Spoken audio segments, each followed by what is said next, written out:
lectura del capítulo número 5. Quiero que lo hagamos, hermanos, desde el versículo 19 al versículo 26. Gálatas capítulo 5, versículo 19 al versículo 26. Dice la palabra del Señor: y manifiestas son las obras de la carne, que son adulterio, fornicación, inmundicia, lascivia, idolatría, hechicerías, enemistades, pleitos, celos, iras, contiendas, disensiones, herejías, envidias, homicidios, borracheras, orgías y cosas semejantes a estas, acerca de las cuales os amonesto, como ya os lo he dicho antes, que los que practican tales cosas no heredarán el reino de Dios. Mas el fruto del Espíritu es amor, gozo, paz, paciencia, benignidad, bondad, fe, mansedumbre, templanza. Contra tales cosas no hay ley. Pero los que son de Cristo han crucificado la carne con sus pasiones y deseos. Si vivimos por el Espíritu, andemos también por el Espíritu. No nos hagamos vanagloriosos, irritándonos unos a otros, envidiándonos unos a otros. Padre bendito, te damos gracias, Señor, por esta porción que nos regalas en esta mañana. Te rogamos, amado Padre, que tu Espíritu nos guíe a un mayor entendimiento de tu palabra y que pueda servir, amado Señor, para tratar con esa lidia espiritual que todos nosotros estamos diariamente haciendo frente, oh Señor. Que sea tu Espíritu moviéndose a través de nosotros, Padre, para que entendamos los principios escriturales y que podamos tomarlos como una herramienta útil para nuestra vida. Con el único propósito, Señor, de que tú seas trabajando en medio de nosotros el carácter de Cristo, para que ese fruto espiritual, Señor, brille cada vez con mayor intensidad y que podamos glorificarte y darte todo el honor y la gloria como es debido. Te damos gracias, Padre bendito, en el nombre de Jesucristo. Amén. ¿Podemos tomar asiento, hermanos? Dentro de la disposición que ha tenido Pablo al escribirles esta carta a los Gálatas, hermanos, no podemos perder de vista ni olvidarlo, que siempre él ha estado, o más bien, él siempre tiene la intención, ha tenido la intención, es de ayudarles en su vida espiritual. Y ese es el mismo caso para con nosotros. Esta carta nos debe ayudar para nuestra vida espiritual. Y aunque ciertamente el apóstol Pablo tenga que usar expresiones sumamente fuertes, como lo ha hecho, él lo que hace es exhortar y aún así obligar a un cambio sustancial en las vidas de los hermanos de Galacia. Así es que no podemos dudar, hermanos, que aunque hay dureza en sus palabras, también hay una muy buena intención. Entonces, como creyentes, hermanos, no podemos caer en el error que es tan común en nuestros tiempos, que hoy en día se han levantado aún maestros que han de predicar asuntos que motivan a las personas, ¿sí? ¿Con la idea de qué? De presentarles, o más bien, de ofrecerles bienestar, tranquilidad y prosperidad. Aunque yo pregunto, ¿a quién no le gustaría que todos estos elementos se dieran en su vida? Tener bienestar, estar tranquilos en la vida y obviamente con un buen bolsillo. Todos nos gustaría eso, ¿verdad? Pero hermanos, debemos ser conscientes que la vida cristiana tiene un altísimo grado de dificultad. Un alto grado de dificultad y que es muy particular.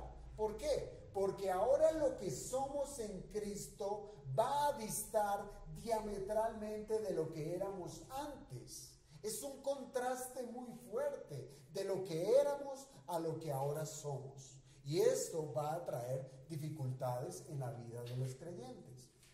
Alguna vez en un libro yo leía que el autor presentaba a la iglesia del Señor, la equiparaba más bien con un buque de guerra. Y él hacía ese contraste, decía, la iglesia no es un crucero en el cual sus ocupantes están en una situación de vacaciones, que están ociosos y con una actitud de ser servidos en todo lo que a ellos les parece, según ellos, dicen merecer. Más bien, debemos considerar la iglesia del Señor como eso, como un buque de guerra, donde los tripulantes siempre han de estar en guardia, van a estar ejercitándose una y otra vez para el momento en que sean requeridos para la batalla. Y es a esto, hermanos, que el apóstol Pablo nos ha estado adentrando en el capítulo 5 de los Gálatas. Y ciertamente, hermanos, debemos considerar que somos altamente bendecidos por el Señor. Por tanto, claro que debemos gozarnos, pero no debemos bajar la guardia.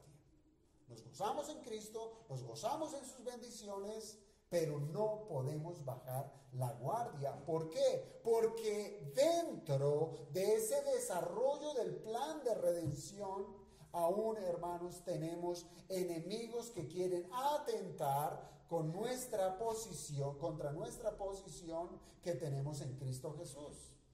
Somos débiles aún. Y seguiremos siendo débiles porque de lo contrario no necesitaríamos del Señor. Esa debilidad nos debe ayudar o nos debe llevar a comprender que tenemos que postrarnos delante de nuestro Dios, estar buscando de su mano, de su ayuda. Ahora, bien hablamos la semana pasada acerca de una batalla, ¿verdad? De una verdadera guerra espiritual que se agita ¿dónde? En medio de cada uno de nosotros, en nuestro ser. Bien lo dice la Escritura, que el espíritu está contra la carne y que la carne está contra el espíritu. Hermanos, nosotros vivimos en una circunstancia plenamente de guerra. Estamos guerreando en todo tiempo, en todo momento. Desde que abrimos nuestros ojos hasta que nos acostamos, es una constante guerra espiritual. Nosotros vimos cómo esos dos poderes, el poder del espíritu y el poder de la carne, se oponen entre sí, y esto es debido a que quieren tener el control de cada uno de nosotros, ¿sí? Están guerreando entre sí para controlarnos. Tanto el espíritu como la carne tienen objetivos muy definidos. Así es que, hermanos, piense usted, por ejemplo, el espíritu, ¿qué es lo que quiere? Ya lo leíamos, ya lo estudiábamos, y es que el espíritu quiere nuestra libertad, ¿cierto?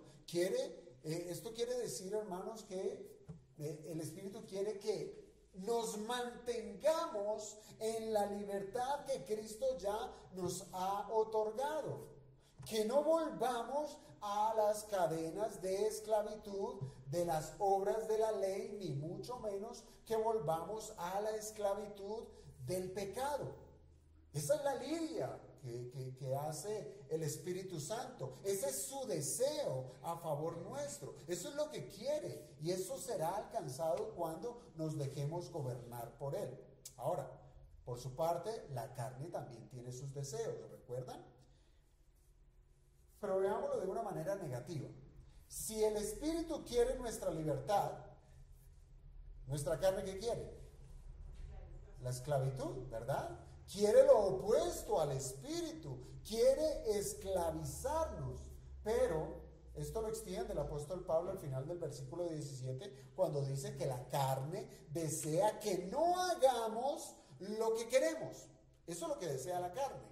Y lo entendíamos, recuerden ustedes, que como creyentes que hemos sido expuestos al Evangelio y en gran amplitud a las Escrituras, pues el Espíritu Santo hace que la Biblia, la voluntad de Dios, se convierta en nuestro deseo. Cada vez que nos acercamos a la Biblia, la amamos más y deseamos hacerla, es nuestro deseo. Así es que el deseo del Espíritu se convierte en nuestro deseo. Entonces, si lo pensamos, por ejemplo, con las palabras de David, que él dijo en uno de sus salmos, que él escribió, cuán dulces son a mi paladar tus palabras, pues debiéramos nosotros confrontarnos en nuestra vida y preguntarnos, ¿realmente la palabra del Señor, su voluntad, es tan dulce a nuestro paladar? Quisiéramos estar leyendo, estudiando, postrados, viniendo a la iglesia, aprendiendo de la palabra del Señor. Pues hermanos, ese impulso lo produce el Espíritu. Ese deseo lo produce el Espíritu. Y sigue diciendo el rey David, más que la miel a mi boca. Ciertamente él está poniendo un ejemplo de su tiempo en el cual el gusto de la miel en la boca es algo deleitoso. Y así debe ser la palabra del Señor en el corazón de cada creyente. Y dice el rey, de tus mandamientos he adquirido, y esto es fundamental, inteligencia. ¿No saben?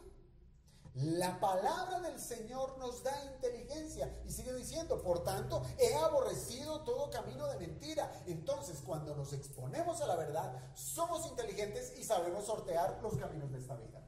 Sabremos sortear la guerra espiritual. Así de facilita es la escritura. No hay que darle tanta vuelta. Este es el deseo del Espíritu. Y por supuesto, hermanos, se hace nuestro deseo para ser cumplida. Pero no desestimemos a la carne. Allí está. Es un poder. La carne, que es nuestra naturaleza pecaminosa, va a hacer todo lo posible ¿para qué? Para que el propósito del Espíritu, el deseo del Espíritu no ocurra. Esa es la lidia. Esa es la lucha. Que incluso lo pudimos leer del pasaje de Romanos capítulo 7, cuando el mismo Pablo, él dice que queriendo hacer lo bueno, hacía lo malo, ¿sí? Y es exactamente, él deseaba hacer la voluntad del Espíritu, pero su carne le llevaba a hacer lo malo. Ahora, Dios, hermanos, piensen esto, Dios no es un Dios de buenas intenciones. Dios no es un Dios de que, yo quiero lo mejor para ustedes. No, Él no se queda allí, porque Dios es Jehová de los ejércitos, ¿cierto? Y Él es quien libra las batallas y siempre sale vencedor.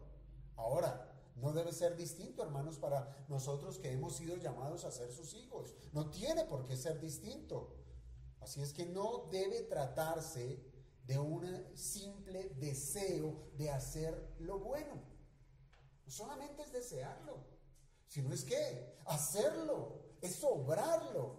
Esos deseos tienen que ser evidentes en la vida del creyente. Por tanto, Pablo usa un par de expresiones que pone al descubierto que aunque la guerra se inicia en el interior del hombre, hay evidencias externas que nos muestran si esa guerra se está ganando o si esa guerra se está perdiendo. Y esto se ve, se expresan, salen a la luz. Así es que, hermanos, esto quiere decir que los deseos del espíritu y los deseos de la carne tendrán expresiones visibles. ¿En dónde?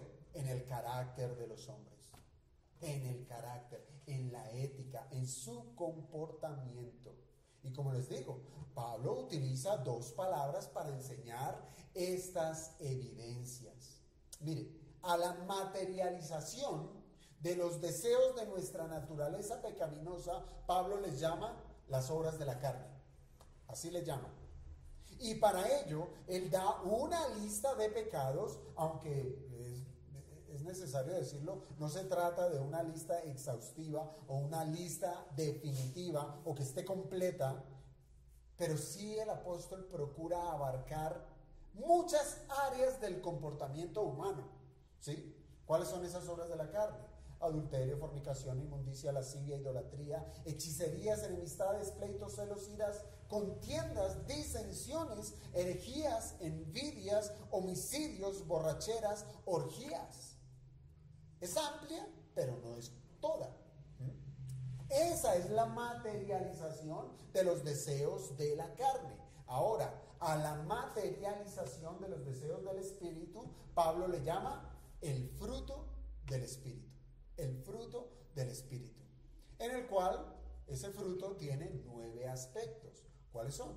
Amor, gozo, paz, paciencia, benignidad, bondad, fe, mansedumbre, templanza. ¿Cierto?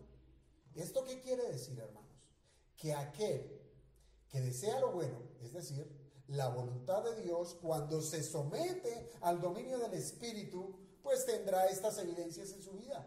¿Cuáles? El fruto del Espíritu. Pero cuando puede más el deseo de la carne, habrá expresiones completamente pecaminosas. Se mostrará, sale a la luz. Así es que nosotros podemos decir, hermanos, que es una lucha interna cuando nosotros batallamos con pensamientos, cuando batallamos con deseos, con pasiones y también con sentimientos, pero esto saldrá a la luz, saldrá a la luz. Piense, por ejemplo, un ladrón, ¿sí? Un ladrón. En un ladrón, que lo primero que él hace es, antes de cometer su hurto, él lo que hace es planes, ¿verdad? Él maquina la manera para tener éxito en su robo. Y pudiéramos pensar que ese plan es el inicio del crimen. Pero no es el inicio del crimen. No es así. Mucho antes, este personaje ha conciliado en su corazón ese plan delictivo. Ese individuo ha anidado en su corazón el deseo de tener lo que no tiene, ¿sí? Y ha encontrado que lo que no tiene, lo tiene otro. Y allí comienza ese deseo a tomar forma, a maquinarlo. ¿Cómo pudiera ser? Lo hago a esta hora, lo hago en tal tiempo, ¿en qué momento? ¿Qué necesito? Lo va elaborando. Y esto sale a la luz en el momento cuando ponen por hecho el plan que él ha trazado. Ahora, cito un ejemplo escritural. Deuteronomio 5, versículo 21. Deuteronomio 5, versículo 21. Miren lo que dice aquí. No codiciarás la mujer de tu prójimo, ni desearás la casa de tu prójimo, ni su tierra, ni su siervo, ni su sierva, ni su buey, ni su asno, ni cosa alguna de tu prójimo. ¿Qué es esto, hermanos? Deseos, ¿sí?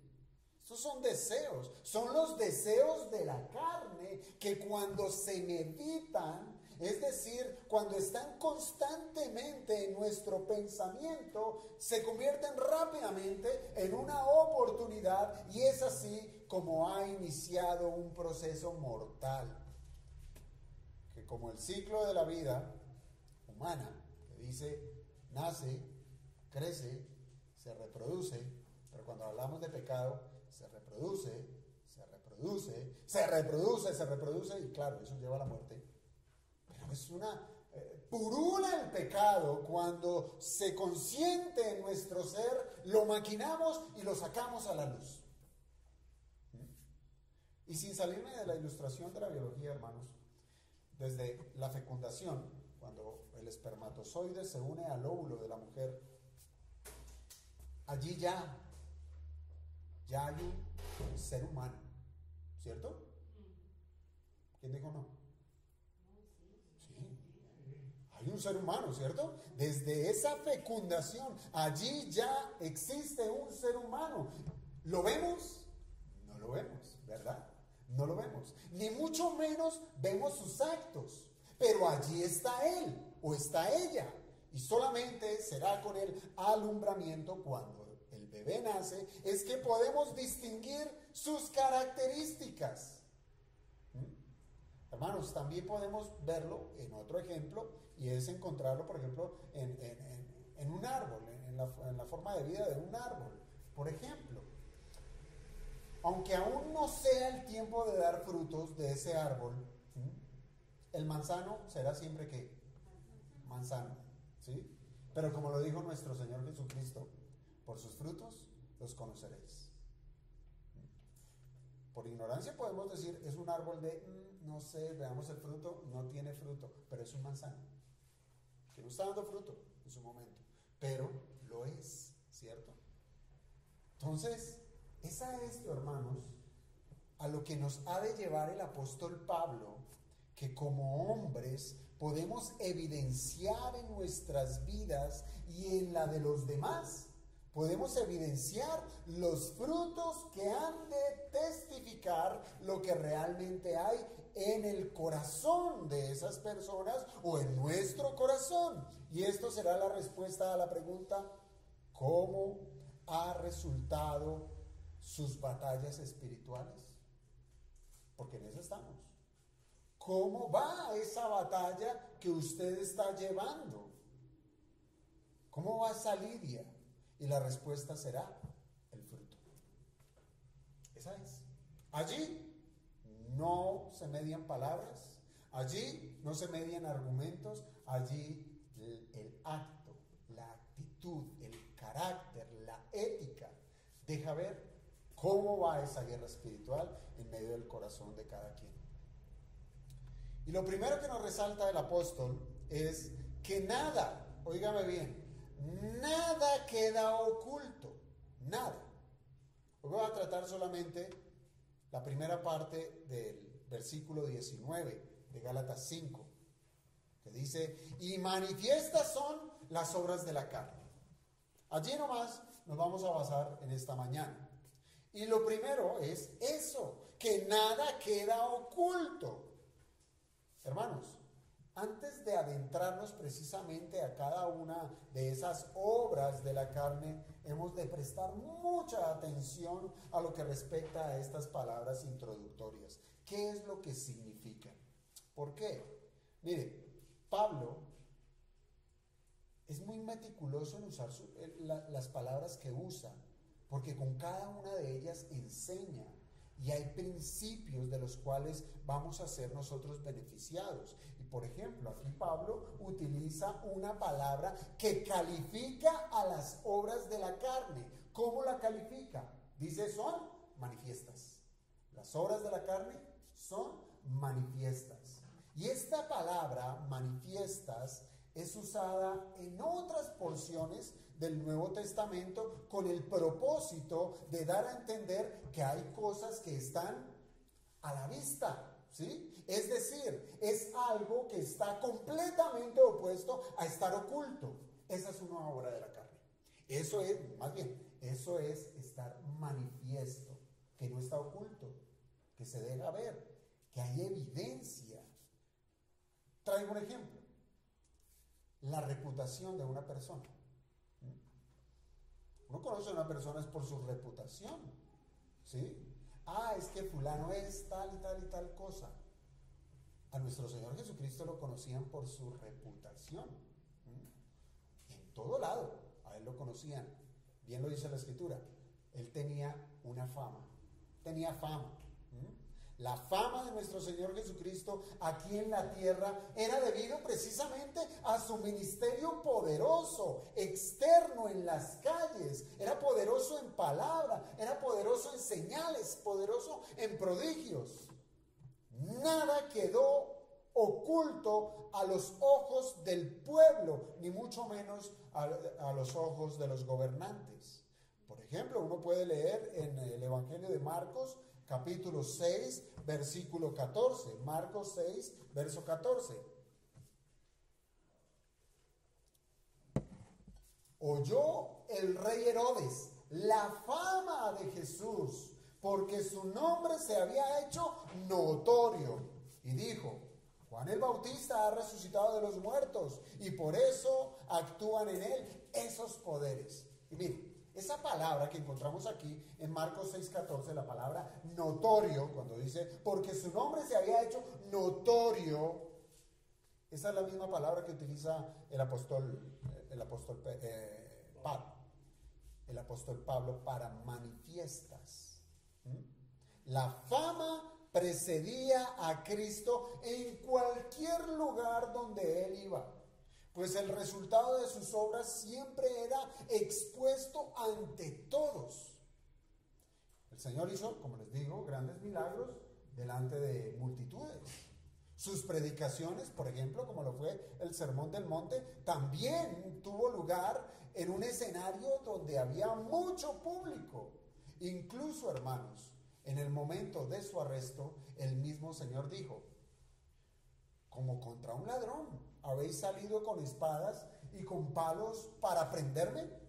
Y mire lo que dice: cada día me sentaba con vosotros, ustedes me veían enseñando en el templo y no me prendisteis. Nada lo hice en lo oculto. Entonces eso es lo que quiero resaltar, hermanos, que algo que es manifiesto es completamente imposible de ocultar. Y las obras de la carne son manifiestas, imposibles de ocultar. Así como el ministerio de Cristo fue público, asimismo las obras de la carne son públicas. No se pueden esconder. Un sencillo ejemplo: el adulterio. El adulterio, cuando es dado, cuando se da a la luz, el adúltero cree que es lo suficientemente sagaz como para mantener su relación ilícita en lo oscuro. Nadie se da cuenta, piensa él. Nadie me ve, todo está oculto. He procurado toda la sobriedad, ocultar muy bien esta relación. Pero por más de que él ha de pretender eso, su comportamiento lo delata. Sea el cónyuge el primero o el último en enterarse, la mayoría de las veces descubre el adulterio porque otra persona se lo dijo. Otra persona se lo dijo. Y esto es porque esa otra persona lo vio. Lo vio. Hay evidencias.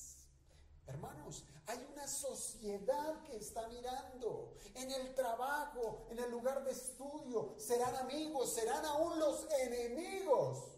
Todo el mundo tendrá la mirada puesta sobre los demás, hasta que queda al descubierto algo que era imposible de ocultar. Llegadas tarde a la casa, salidas de noche no comunes, tufillo de fiesta, facturas inexplicables, llamadas, mensajes, correos, notas, regalos, etc. Tan al descubierto puede llegar a ser el adulterio que ha animado a todos los que, no han animado, perdón, han minado a todos los que rodean el matrimonio que ha sido quebrantado. Mire, quizás nosotros hemos dicho que los que se afectan en medio de un matrimonio que ha sido quebrantado, en este caso por el adulterio, no es solamente el cónyuge ofendido, sino que también los hijos, si los hay. Pero no podemos desconocer, hermanos, que también la familia, tanto del uno como del otro, se ven implicados en tanto dolor que produjo el adulterio. No queda oculto. Hasta en el trabajo. El ambiente ha de ser permeado, ya que los problemas del hogar son trasladados a la empresa a donde se trabaje, y esto se hace notorio por llamadas largas, ofensas y muchas otras cosas que el adulterio saca a relucir. Manifiestas son las obras de la carne. No se pueden ocultar. Testigos de todo tipo, hermanos, podrán aseverar del comportamiento de otros, de nuestro comportamiento y el comportamiento de ustedes. De su comportamiento y del mío tenemos muchos testigos, muchos testigos. Ahora que Pablo les diga a los Gálatas, manifiestas son las obras de la carne, pues él está indicando que se trataba de expresiones que no eran desconocidas por ellos. Incluso se trataba de evidencias de la carne que ellos mismos estaban manifestando. Y eso lo pudimos saber y lo leímos, hermanos. Lo leímos cuando el apóstol dice en el verso 21, y cosas semejantes a estas, acerca de las cuales os amonesto, Como ya os lo he dicho antes, que los que practican tales cosas no heredarán el reino de los cielos. Así es que, hermanos, no se trata de una expresión solamente de los impíos. No es solamente de los impíos, también es notorio y creo que en mayor grado en los creyentes. Una persona que no ha sido salva, sabemos muy bien que su realidad es la de ser un esclavo del pecado. Su constante es pecado, pecado, pecado, pecado. Pero cuando nosotros entendemos que un creyente ha sido liberado de semejante yugo, cualquier evidencia de pecado se hace más relevante, ¿cierto? Se hace más contrastante, es más evidente. ¿Y qué diremos, hermanos, de aquellos que se esfuerzan por ocultar sus actos? ¿Sí? Que lo hacen. Obras de la carne, tapemos, ocultemos los actos. Pues, hermanos, el pecado siempre avergüenza. Siempre ha de avergonzar a quien lo comete. Y es tan repudiable que el que lo comete va a querer eso, taparlo, va a querer ocultarlo. ¿De qué manera? Mentiras de toda índole, engaños, maquinaciones para formular escenarios ficticios, envolverán las obras de la carne y querrán taparlo dándole una máscara para que no pase como una obra de la carne, como un pecado. Y nuevamente cito un ejemplo de la Escritura, a David, el rey David, quien cometió adulterio con Betsabé, esposa de Urías. ¿Qué hizo David? Dice la Escritura, en tiempos cuando los reyes van a la guerra. ¿Cuál es la obligación de los reyes? La guerra. El rey David estaba holgazaneando. Y dice la Escritura que se levantó en la tarde. La tarde. Estaba durmiendo todo el día. Maquinando. Cesante. Ese es el grave error, hermanos. Cuando estamos cesantes, el deseo de la carne está trabajando. Allí está. Produce deseo, maquina, demás. David empezó a maquinar, se levantó y vio a una mujer y la deseó en su corazón. Y después de que la hizo traer, no solamente tomó a sus siervos, tráigame a esa mujer, que ya a estos siervos los apresó en su pecado también, los hizo cómplices de su pecado. Ahora David dijo, ¿qué vamos a hacer? Vamos a ocultar ese pecado. ¿De qué manera? Pues llamemos a Urías de la guerra, ¿sí? Para que venga y esté con su esposa, y así porque Betsabé había quedado embarazada de David, así es que ese hijo, pues se los achacamos a Urías, ¿sí? Pero Urías se resistió, porque Urías era nombre de Dios. Dijo, ¿cómo? Si el arca del Señor está en tiendas, si el ejército de mi Señor está en la batalla, ¿cómo yo he de participar en el lecho de mi esposa? Entonces, no se quedó allí David. Siguió maquinando, digo, tapemos esto. Embriagó a Urías, ¿sí? Para ver si así borrachito ahí sí lo mandaba para la casa. No. Y en últimas, ¿qué hace? Lo manda nuevamente al campo de batalla, lo manda con una carta. Urías, llévale esto al general, ¿sí? Su sentencia de muerte se la dio en su mano. Él no lo sabía. El caso es que Urías fue abandonado para que muriera en la batalla. No solamente murió Urías, murieron más hombres del ejército del Señor. Así es que, hermanos, pareciera que el crimen de David se tratara del crimen perfecto, tal cual como para muchos hoy en día creen que sus miserables obras quedarán ocultas, pero no saben que hay un Dios que lo ve absolutamente todo y que ha prometido que nada quedará en lo oculto. nada. El mismo Señor Jesucristo dijo, porque no hay nada oculto que no haya de ser manifestado. Nada. Ni escondido que no haya de salir a la luz. Nada quedará en lo oculto. Nada. El pecado de David no quedó oculto, ¿no? Ni mucho menos sin su merecida retribución. Así es que, hermanos, así sea que la muerte nos llegue primero, que digamos, burlé al mundo, burlé a mi esposa, a mi esposo, a mis hijos, la sociedad entera, los burlé porque no se enteraron de lo que les hice. Pero la muerte, cuando nos llegue en aquel día en que las obras y las palabras, los pensamientos y hasta las intenciones de nuestro corazón quedarán al desnudo delante del juez soberano, saldrán a la luz y seremos juzgados por ellos. Se cumple la escritura, no hay nada oculto, nada quedará escondido, todo se hará manifiesto, saldrá a la luz. Así son las obras de la carne, manifiestas, no quedan en lo oculto. Pero yo pregunto, ¿cómo es que los deseos de la carne se convierten en obras de la carne?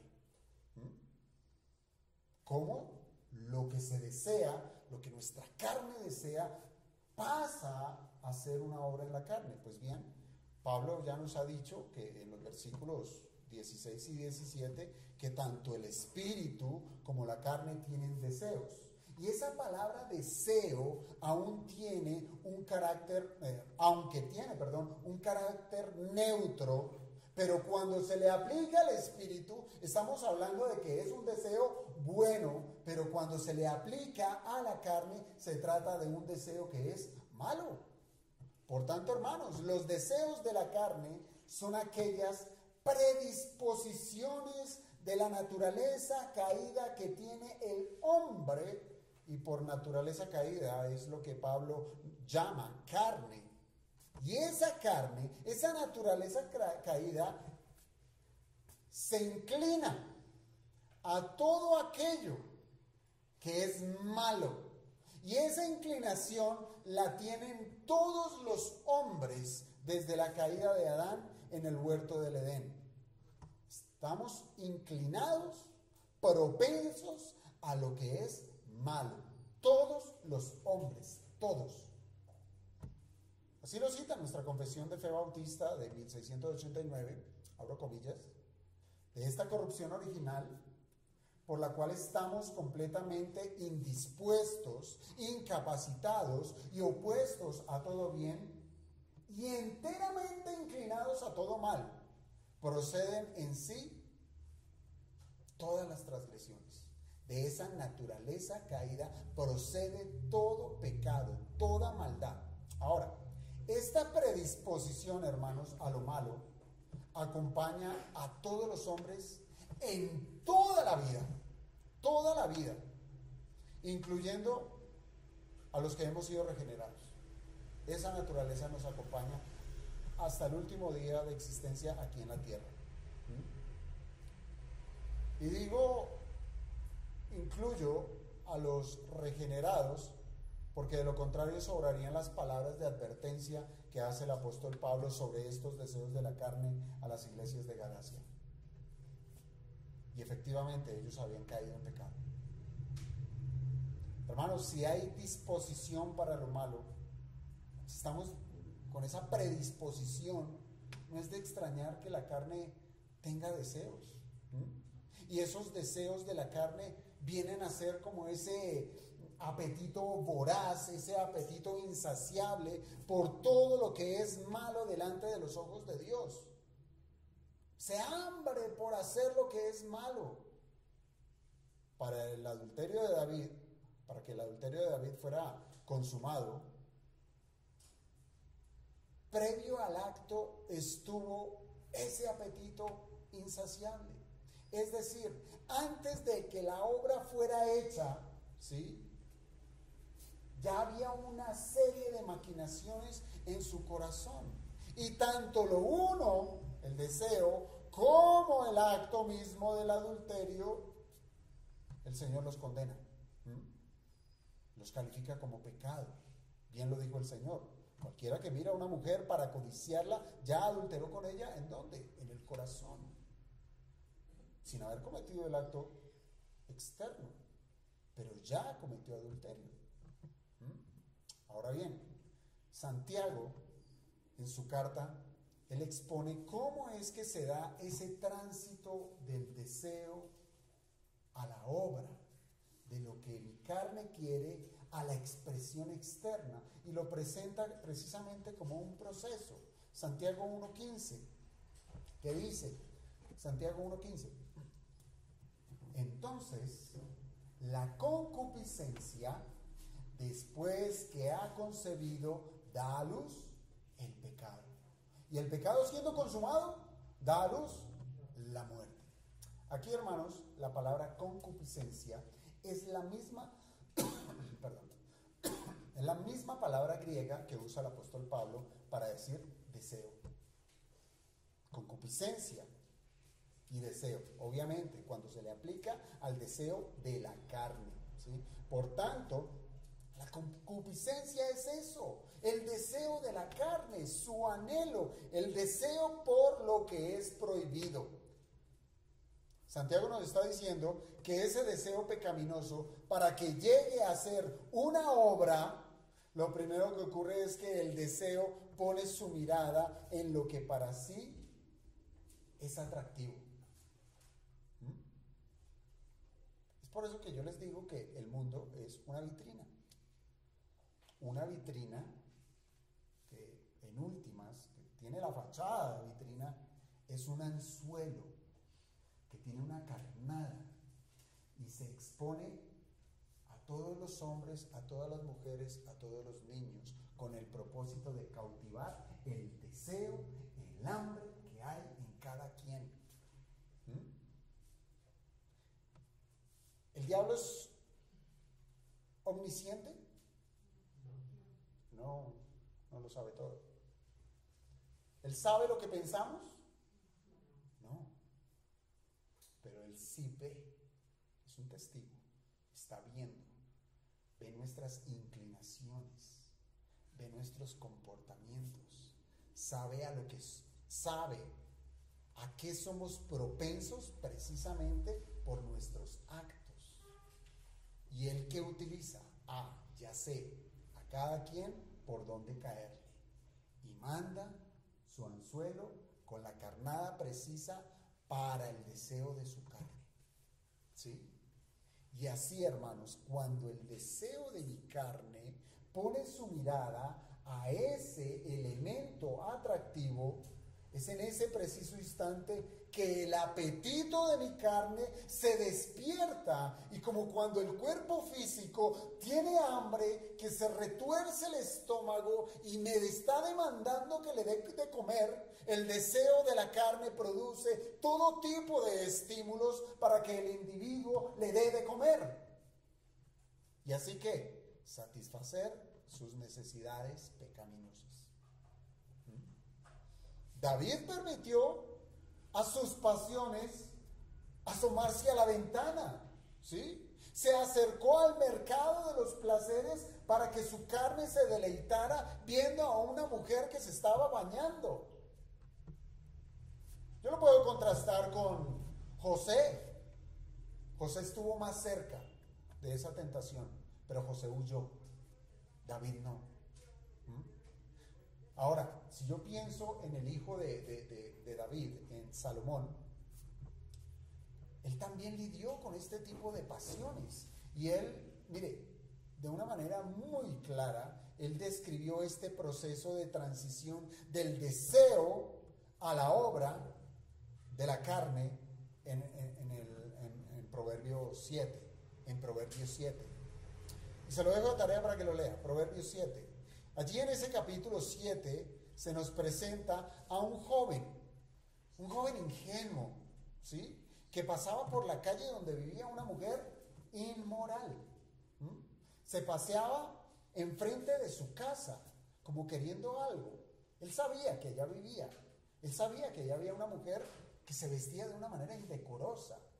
Y pasaba de aquí, pasaba para allá. Estaba mirando simplemente. Esto lo hacía, dice la Escritura, lo hacía en la oscuridad. Lo hacía cuando llegaba la noche. ¿Y qué pasó? La mujer se le acercó, el gancho. La mujer se le acercó con una vestimenta seductora, que en palabras de nuestra Reina Valera, ella venía con atavío de ramera. Hermanos, aquí hago un paréntesis largo, bueno, corto. Ojo con la manera en que nos vestimos. La Escritura no se calla, dice atavío de ramera. ¿Para qué nos vestimos de una manera que no es decorosa, que no es pudorosa, si no es para atraer la atención de los otros?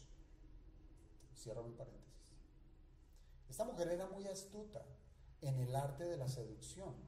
Era escandalosa, era descarada. Su lugar no era la casa, como debiera ser de cualquier mujer decente, sino más bien se contoneaba en las calles y en las esquinas, ofreciéndose sin decoro. Ya cautivo, hermano, ya cautivo este joven por la mirada, la mujer viene al acecho, le abraza, le besa, además endulza su oído con palabras muy melosas, diciéndole: tú eres a quien estaba buscando, mi cama está adornada para ti y no te preocupes por mi marido, él no se encuentra en casa.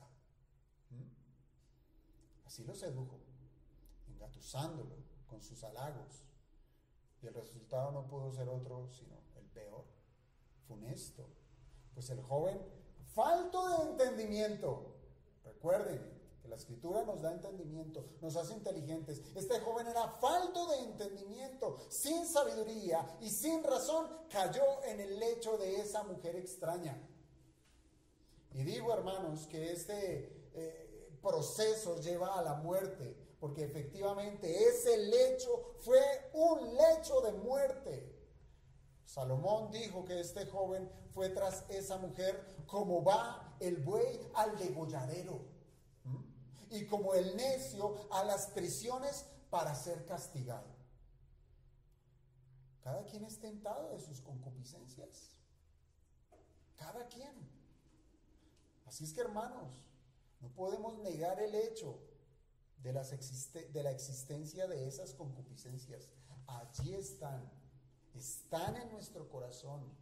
Es un enemigo que está allí dispuesto a hacer todo lo que quiere para ser satisfecho, ser saciado. No podemos negarlo. Pero tampoco, hermanos, debemos darle el protagonismo que ellas están requiriendo, ¿sí? Más bien, debiéramos tomar esos deseos de la carne, esas concupiscencias, y sofocarlas. No les demos de comer. No le demos de comer. Ahoguémoslas de inanición.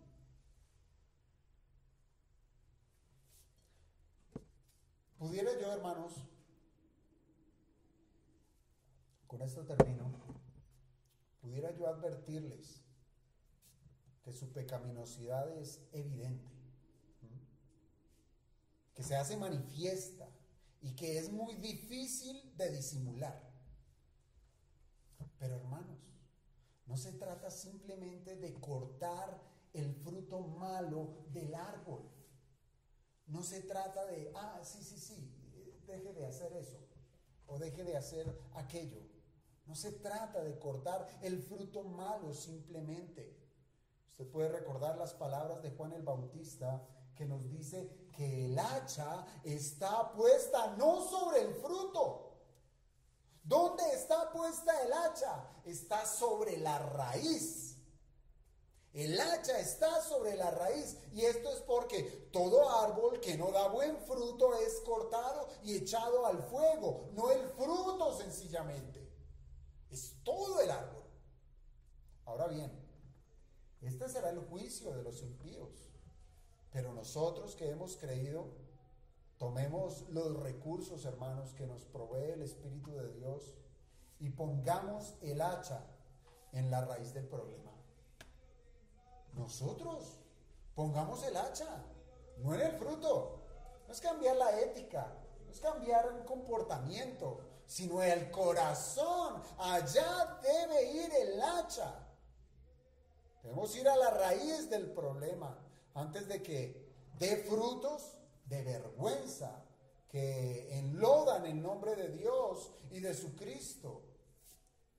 Hermanos, todas las gentes que nos rodean no han de quitar sus miradas de nosotros. Todos nos están mirando. El mismo apóstol Pablo, él escribió que somos cartas vivas. Todos nos están leyendo. Ahora, ¿qué hemos de manifestar? ¿Qué está leyendo el mundo? ¿Qué lee mi padre, mi madre, mis hijos, mi esposa, mi esposo, mi jefe, mis empleados? ¿Qué están leyendo en nuestra vida? Cuando el mundo ve a los cristianos, o que dicen ser cristianos, con evidencias tan escandalosas como lo son esta lista de pecados que nos presenta aquí el apóstol Pablo, esto produce es menosprecio por las cosas de Dios. Menosprecio. El mundo no habla mal del cristiano. El mundo no habla mal de los pastores, ladrones, etcétera, de lo que sea. ¿Esto es por qué? Porque usamos el nombre de cristiano y vivimos como un impío. Porque manifiestas son las obras de la carne, no se pueden ocultar. No estoy diciendo que aprendamos el arte de la hipocresía, ¿sí? Mudemos nuestro rostro, vistámonos bien, hablemos como cristianos. No. Aún así, todo eso saldrá a la luz, se expresará, se manifestará.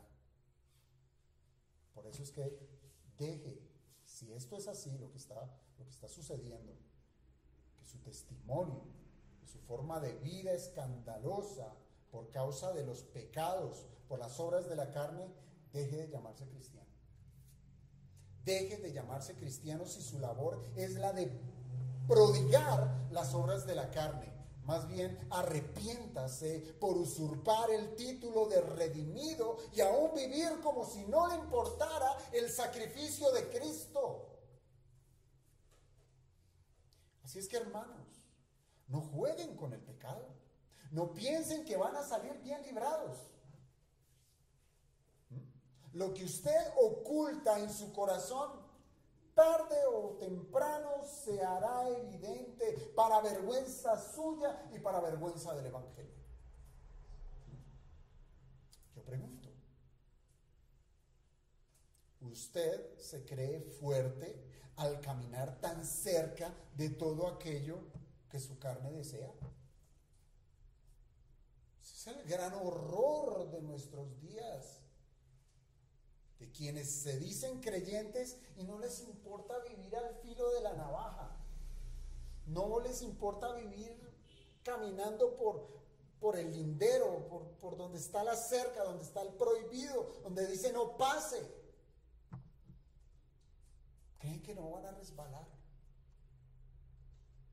Y yo les digo que un rey poderoso, con un reino poderoso, con un ejército poderoso, que en lugar de estar haciendo su labor de rey, estuvo holgazaneando y así soltando las riendas de sus deseos de la carne para que fuesen manifiestas ante todos los hombres y ante Dios. Cuídese. ¿A dónde va? Cuídese de lo que expone a sus ojos. Guarde sus ojos de ver lo que no es debido. No preste su oído para lo que es impropio, para lo que es indecoroso. Ahora bien, hermano, no piense que usted, como creyente, está solo en esta batalla contra la carne. Recuerda que tiene el Espíritu de Dios, ¿verdad? Quien luchará para mantenerle libre del pecado. El espíritu es contra la carne contra el espíritu. No guerree esta pelea solo porque va a salir vencido. Es por el Espíritu, que ahí sí podremos mortificar la carne. Pero si ni siquiera consideramos, hermanos, que nuestro corazón es propenso a pecar, asimismo seremos descuidados en nuestros pensamientos, pues sin ningún filtro, pues la llenaremos nuestra cabeza de imágenes que no aprovechan, que por el contrario mantienen con aliento la naturaleza pecaminosa. Ojo con lo que nos exponemos. Podemos ser muy descuidados en presentar nuestros sentidos a las influencias mundanas, pretendiendo que somos inmunes a la tentación y así subestimamos el poder de la carne. Siendo que Pablo ha sido muy riguroso en decir que los deseos de la carne buscarán manifestarse, y lo hace y lo seguirá haciendo hasta el final de los días. Así es que, hermanos, si hemos de mirar a nuestro interior para evaluar nuestra vida, que no sea para maquinar las maneras de cómo satisfacer el deseo pecaminoso, sino más bien para conocer a nuestro enemigo y no proveerle nada que le alimente. Hermanos, cada quien es inteligente para saber cuál es su debilidad. Nadie cae, perdónenme la expresión, por pendejo. Estamos advertidos y sabemos cuál es nuestra debilidad. Ahora, ¿por qué nos exponemos? ¿Por qué nos exponemos? Piensen en el diabético, ejemplo ridículo. El diabético, que al ser consciente de su enfermedad, pues ¿qué va a hacer? Se mantiene al margen de todo lo que tenga azúcar, ¿verdad? Pero ¿qué si aún esta persona no sabe que padece la enfermedad? ¿Qué será de él? Hermanos, debemos saber cuáles son nuestros padecimientos para guardar nuestro corazón. Y acudamos es al médico divino. Y tal cual lo hizo David, que clamó al Señor para que le mostrara esos pecados ocultos. David escribió en un salmo: examíname, oh Dios, y conoce mi corazón, pruébame y conoce mis pensamientos, y ve si hay en mí camino de perversidad, y guíame en el camino eterno. Que sea Dios iluminándonos por medio de su palabra para mostrarnos qué somos. Idólatras, pleiteros, homicidas, fornicarios, etc. Que la Biblia me muestre mi pecado. O como lo dijo Job: ¿cuántas iniquidades y pecados tengo yo, Señor? Hazme entender mi transgresión y mi pecado. Para eso es la ley. Para mostrarnos lo mal que estamos. Pero para eso es el Espíritu.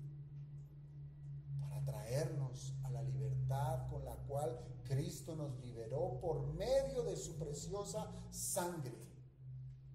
Y cuando vemos y reconocemos y somos inteligentes de entender el pago tan excelso y majestuoso que Cristo dio a nuestro favor, nos abstendremos de pecar. Porque ya tenemos la capacidad, con una nueva naturaleza que nos ha sido concedida. Pero hasta el momento, hermanos, estamos en una batalla. Lidiemos esa batalla de buena manera para que el fruto que sea, que se dé, no sea el de las obras de la carne. Vamos a orar.